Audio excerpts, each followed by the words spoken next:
Welcome to the PCB design tutorial. I'm going to show you how to make this printed circuit board. Open up any web browser. I like to use Mozilla Firefox.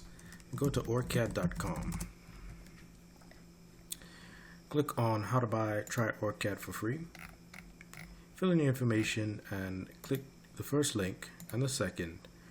Click submit and you'll get an email that'll give you the download links for the software. Install it and wait. That'll take some time. Then you'll be ready to open your software.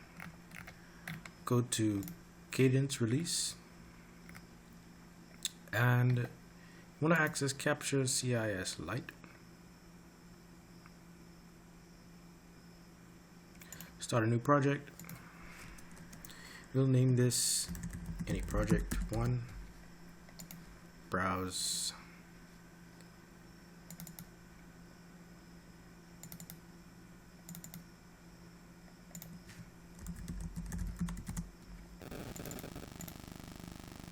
Click OK, create a blank project. And now that you've set up the environment for your project, you'll be ready to build the schematic.